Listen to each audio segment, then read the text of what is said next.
What's up, everybody? It's your boy Jermaine Event, main on MMA, and today, ladies and gents, we are checking out a video from the GO ITP MMA live. If you guys got any channels that you guys want me to check out, any videos, feel free to drop a comment. If there's any MMA, combat sports related things you feel like I should react to, feel free to drop a comment and I'll check it out. But yeah, today we're going back to the GOAT ITP MMA live, and this video is titled Jamahal Hill's Terrible, Horrible, No Good, Very Bad Year, ladies and gents. He had a bad 2024, I would say, marred with injuries, but everything with the Pereira, the injuries, ever since he hurt himself playing basketball as the UFC champion, ever since he hurt himself, things have not gone too well for our boy Jamahal Hill. We are pro Jamahal Hill here. Let's turn some lights on. All right, I am pro Jamahal Hill here. I'm pro most fighters. You got to be like a gross individual, like a Sean Strickland or something. You know what I'm saying? To really get me to not support you as a mixed martial artist, all right, as somebody on their combat sports journey. If we're going back to this Jamahal Hill thing, I could see how things turned for a lot of people with Jamahal Hill, but I felt like the whole time, and if you guys saw me defend Jamahal here, then you know that I felt like Jamahal, as he was saying, he's one of the best in the world at his job, and I agreed with him. All right. And he's former UFC champion, which meant at one point he was considered at the top of his job in the world, right? Arguably, he was considered to be the best 205 fighter, mixed martial artist in the world. All right. And then he played basketball, tore his Achilles or whatever, or ACL, whenever he tore something in his leg, went and got the same doctor that Kobe used, that brought Kobe back from injury, pardon me, and yeah, things just haven't been good since he played that game of basketball. All right, so Jamahal Hill just got beat up and finished by Jiri Prochazka this past weekend at UFC 311, and I really think it's an understatement to say that this loss is the culmination of a generationally terrible year for him. And when I say year, what I actually mean is since the last year and a half more precisely, it really feels like everything that could have gone wrong for Jamahal has gone wrong, and I'll explain what I mean by this throughout the video. However, first I want to quickly give my thoughts on Jamahal versus Jiri. Honestly, I think it was a really fun fight, and truthfully speaking, I really thought that Hill had a good shot at winning the fight heading into the event. But it seems like my expectations for Jamahal were a little bit too high because going into the third round, it was even, in my opinion.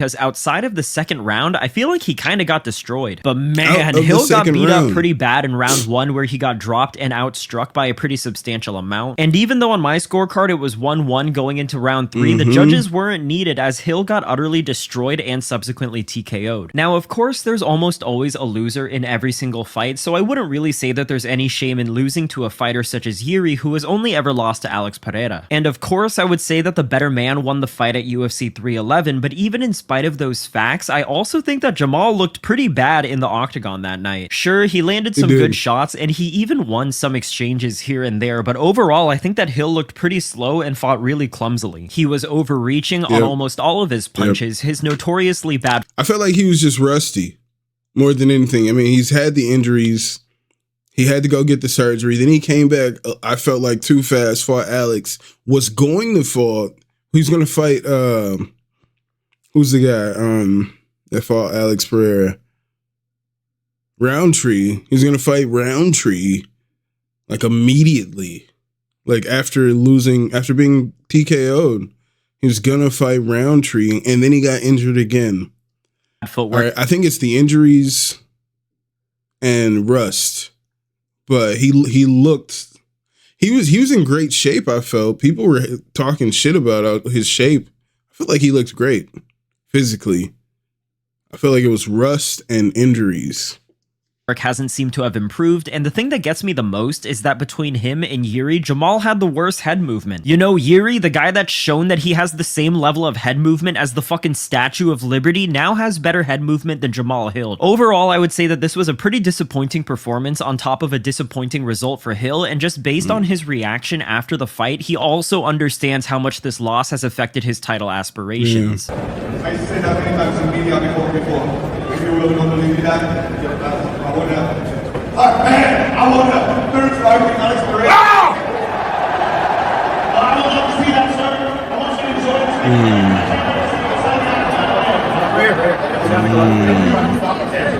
Anyways, let's now talk about all the L's that he's been taking both in and out of the Octagon for the past year and a half. The very height of Hill's career peaked on January 21st, 2023, when he ran through an 80-year-old Glover Teixeira to win the light heavyweight title. Here. And as much as some people would like to say that this is an illegitimate title win because of Glover's age or because he fought for a title that was vacated by Jiri Prochazka, thus he didn't actually defeat an undisputed champion in order to win the belt, I remember being really impressed by how Jamahal looked that night, and I was personally interested to see what the Hill era would look like. However, the first bit of misfortune was right around the corner when not even 6 months later, on July 14th, 2023, Jamahal announced on his YouTube channel that he ruptured his Achilles tendon while playing pickup basketball, and apparently Daniel Cormier was there too.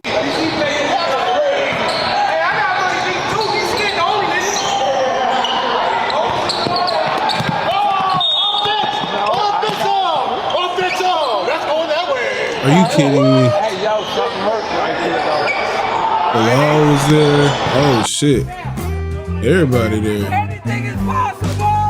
And although you might not have been happy that Jamahal became champion the way that insane. he did. I hope he didn't say that anything is possible after the injury. That's insane. Anything is possible. Yes. That's so cool. I've never seen that clip before. I gotta find that. I gotta find that full video. That's crazy.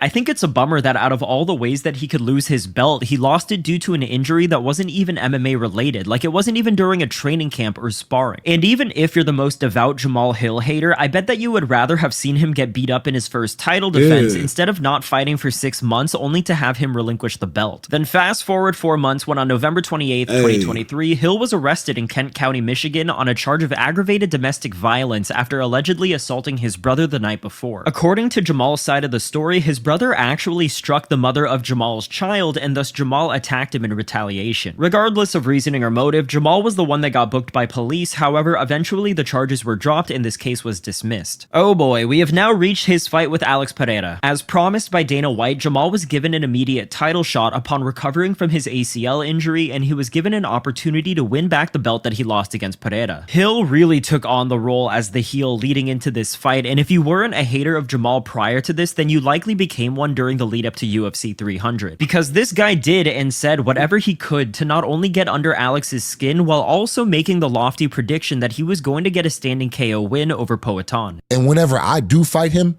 standing, I will knock him out. And when I do, I'm going to rub it in every single one of y'all face. Get down, take a picture. I don't give a fuck.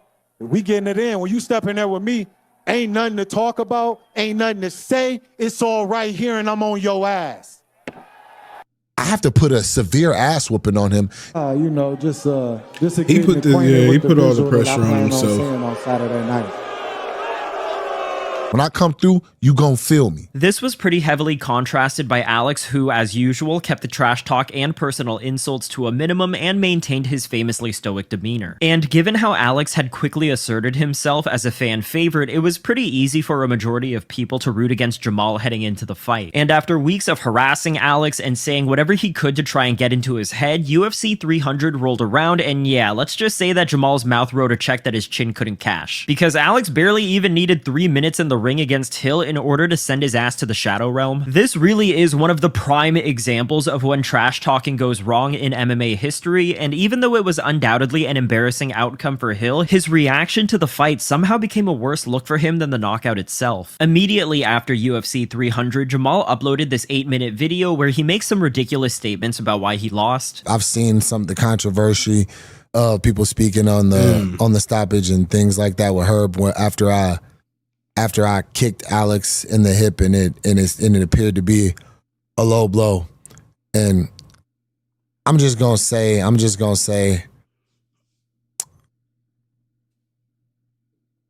just protect yourself at all times, you know. I took no damage. Most of the fall was me falling down. I remember everything. I remember looking up, seeing his legs. I remember him coming in. And then 2 months after that, Jamahal posted a 38-minute video on his YouTube channel where he starts the video off by saying he wasn't salty about the loss, and then proceeds to be salty for the remaining 37 minutes by making a ton of excuses and putting Alex's competitive integrity into question. Because there's been a huge narrative that's been pushed around the fact that I'm jealous, or I'm like a hater, or I'm like salty. And he signaled to the ref. He literally said, I signaled to let the ref know that he kicked me so that I can keep an eye on it. So Herb Dean, he signals to the ref, hey, I got kicked. The ref yells, stop. I stopped completely.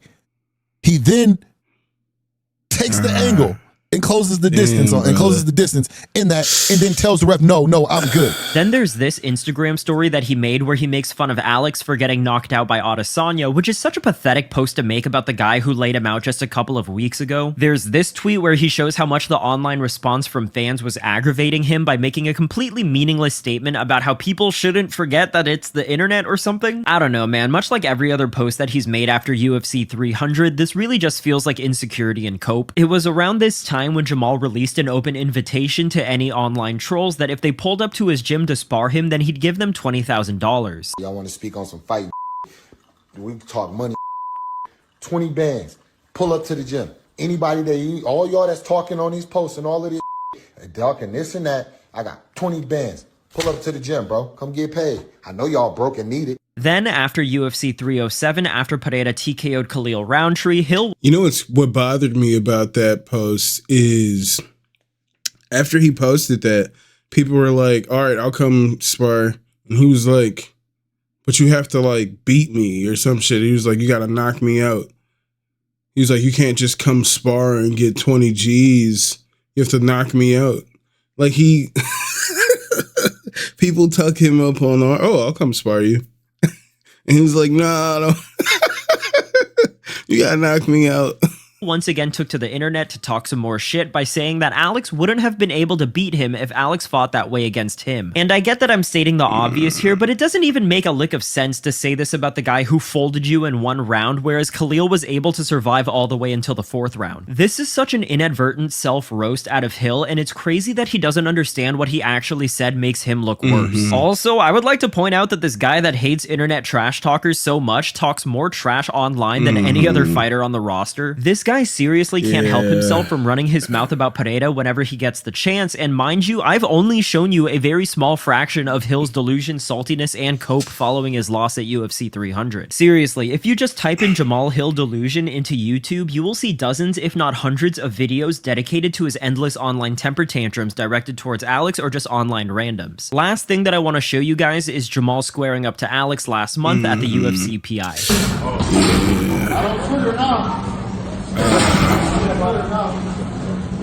You don't speak English like that. Put the gloves on, nigga. You walking up.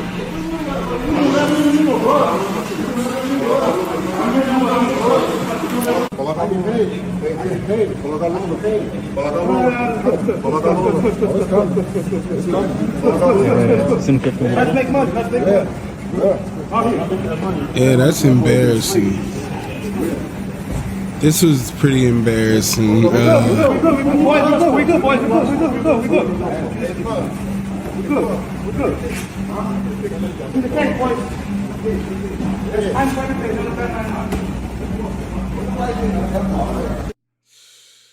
Hill is so whack for doing this, man. First things first, how did the cameraman know to be recording at the exact moment that Jamahal starts to walk up on Alex? Obviously, Jamahal told one of his buddies, hey, record this real quick, and then that's when he started acting tough. I don't know, I don't have much else to say about this other than it's pretty sad that Hill did all of this staged nonsense, especially seeing as he's the same guy that feels the need to remind people that the internet isn't real life. Anyways, we gotta move on. After his loss at UFC 300, Jamahal tried to make a crazy quick turnaround by booking a fight at UFC 303. On one hand, I definitely thought that taking a fight so soon after getting dusted the way that he did at UFC 300 was a bad idea, but on the other hand, I remember feeling a glimmer of a feeling that I thought I'd never feel again, which was respect for Jamahal Hill. Like, he clearly was not pleased with how things went against Pereira, and instead of taking a long layoff, he instead chose to get right back to work and got a fight as quickly as possible, even if it was a bad idea to do so. However, things went south for him yet again when just 2 weeks before the fight, Hill was forced to withdraw from the card because he was dealing with 2 injuries, one of which was a torn ACL. And after sitting around for months while continuing to argue with fans online while crying foul over his loss to Alex, Jamahal made his return to the Octagon this past Saturday against Jiri and got brutally finished once again. Look, I don't consider myself a Jamahal Hill hater by any means. I mean, of course, a lot of the things that he said after UFC 300 was annoying and weird, but I think that he makes the light heavyweight division more interesting and he's almost always in a fun fight. So with that being said, I can't help but feel a little bit of sympathy for this guy who seriously can't seem to get a dub, whether it be in or out of the Octagon. In the last year and a half, he had to relinquish his title due to injury, he got arrested, he got embarrassed in front of the world at UFC 300, the internet has been bullying him and his daughter, which is actually super messed up, and he just took a second TKO loss in a row just a few days ago. And even though I'll be quick to call him out whenever this guy does something stupid in the future, after watching his reaction to his most recent loss, I can't believe I'm saying this, but I think I'm finally starting to feel bad for the guy. Anyways, that's the video for today. Definitely let me know what you think about Shout out to ITP MMA Live for the dope video about Jamahal Hill and his horrible last year and a half, man. As I said, it started around when he played that basketball game. I've never seen that clip of them playing basketball and him actually getting hurt. I don't know that there was a video like that out there. That video is crazy. Everybody's there. Bilal played in that game. Just like a freak injury, man. Y'all are playing, I don't know, man. Why are y'all playing this basketball game? Y'all think basketball is harmless? This is why Habib and them, they don't dribble. They just run and throw the ball up. You just grab the ball and you all run and then you throw the ball up. Somebody gets the rebound at some point and then you run to whichever basket and put the ball up in there. It's nothing too serious because you can't go that hard playing basketball when we got to focus on fighting. You know what I'm saying? It's unfortunate that that happened to Jamahal, but things have not gone his way since then, man. I don't know. I'm not sure where he trains. Where does Jamahal train out of? I think they said he lives in LA now, is what I believe. I believe he's a native of LA, maybe, potentially, which is crazy if that's the case, because if he lives in LA now, they were chanting Chama at him at the press conference. Like, it would have been a hometown kind of fight if that's where he lives now. I think he's from like Michigan originally. I don't know. But I think he needs to go to one of these like super gyms, the Eric Nixick. I think Nixick, that might be like Roundtree or some shit. Everybody trains pretty much in the same cities. You know what I'm saying? But maybe he needs to go to one of these super gyms. I think most fighters should go to these super gyms if you can afford it. If you're at that level already where you can afford it, then you need to move to, or at least train at one of these super gyms where like all the welterweights train here, all the middleweights train here. Like, it's like all the top welterweights train together, like Usman, Gilbert Burns, Luque. There's more guys in there somewhere. I'm just not sure. I don't know them all, but most of the people all train together. It's weird. They all train at the same gyms.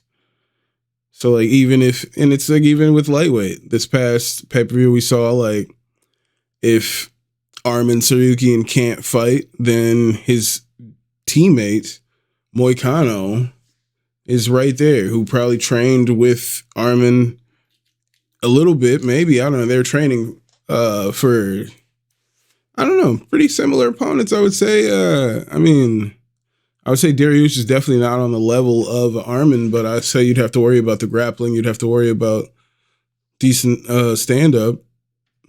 I would imagine maybe it would behoove them to have some trainings together, but because everyone trains together, you can have people who potentially would maybe have to fight each other because of where they are in the rankings down the line. They all train together. Armin not too long ago fought one of his teammates. A few fights ago, he fought one of his own teammates on short notice. His teammates gave him a run for his money. I forget what the teammate's name was, but the guy gave him a run for his money. But anywho, man, tell me what you guys thought about Jamahal Hill in his year. Do you guys think Jamahal Hill can bounce back? I think Jamahal Hill can bounce back, but I think he probably needs to change an environment, man. And it's like, people say like, oh, he's delusional. And then they'll say, well, you have to be delusional in this game to like be a fighter. Yeah, you do. So like, don't fault him on the things you give other people credit for just because it fits your narrative to hate on Jamahal. I think Jamahal is prideful. As I've said here, he's very prideful. He was the champion. He wants that back. All right. He wants that back. He was considered the best. And things, starting with an injury from playing basketball, things have not gone his way. I think he can bounce back. I hope he can bounce back. I think he can. I think he may need a change in environment. But let me know what you guys think in the comments. All right, is this the end? Is this the trend? Is the start of a bad trend for Jamahal? Or can he bounce back? Let me know in the comments, ladies and gents. Hit that like, hit that subscribe. Thank you guys for being here again. All right. Thank you guys for being here once again. And I will see you guys when I see you. I'll holla.